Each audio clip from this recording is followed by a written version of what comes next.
at least. Remember that you are dust, and to dust you shall return. We'll be hearing those words in a few minutes. And it doesn't sound like good news, but it is. It means remember that you are mortal. Remember this just some carbon that's going to break down soon and go back to the earth. Why would that be good news? Well, have you seen Wolverine? Supposedly, or Harry Potter? Supposedly, it would be great if we could live forever and death should be no more. But actually, it's living hell to live on forever, to live with the pain and the anguish of this world, physical and emotional, economic, historical, political. We don't want to stay here forever. We do want to be dust, and we do want to return to the earth. Now, do we really want to think about it for 7 weeks? Every major world religion has a season of penitence in which we are called upon to reflect upon the sinfulness in our own lives and in the world around us. Every religion has it. Why would we do it when we just heard in that psalm that God is going to forgive us? Well, I want to give you an illustration from a national park in Indonesia to help you make sense of why it'd be a good thing to spend 7 weeks thinking about this. It's on Netflix if you want to see it. It's called Our National Parks. And this park that I'm going to talk about is Gunung Loser in the island of Sumatra in Indonesia. And it has some of the greatest biodiversity in the world, including animals due to poaching and climate change, animals that only exist together still in this Gunung Loser National Park. The Sumatran tiger, the tiniest of the rhinos, rare forest elements, and some of the most intelligent orangutans in the world, the only breed of orangutan that can create a tool to open up fruit and suck stuff out of the fruit with a tool. It's a unique environment. It's a beautiful environment.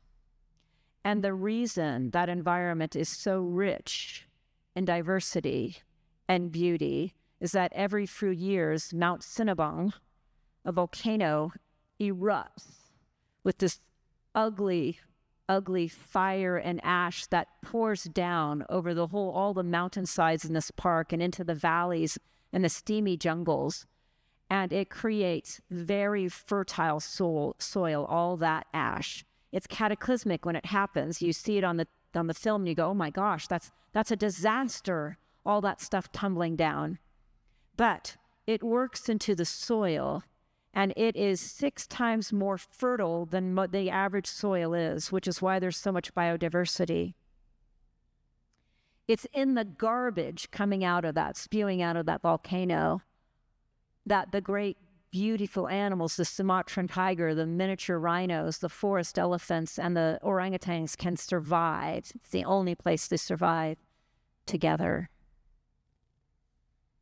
This is how it's like our lives. For 7 weeks, we're going to say, my God, this is a broken world.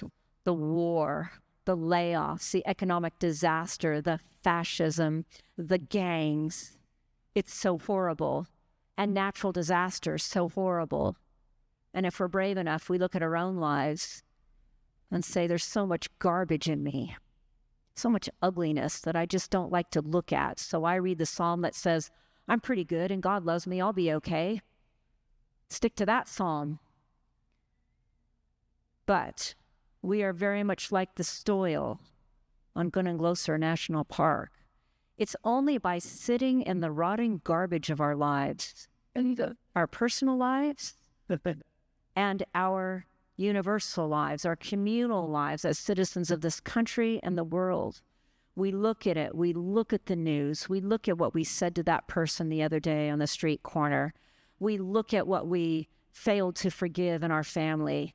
We look at how we just forgive all the ugliness in our own lives, the things we think are cute about our personality that turn out not to be so cute.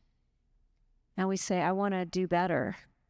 What can happen when we let this thin pour into us and fertilize us is that something better can grow in us. I firmly believe that every human being can and does improve through this process, whether they are 2 years old or 102 years old. It happens.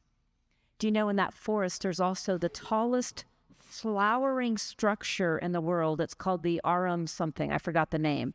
It's like the tallest flower in the world, over 10 feet tall, because of that fertile soil. The more we give ourselves to sitting in the pile of garbage that is life right now, the more we will flourish at Easter. And we will recognize what Jesus has shown us and what people of old who fasted in the Bible have seen, that new life will be generated from the time we spend sitting in this pile of garbage. Happy Lent. Sean.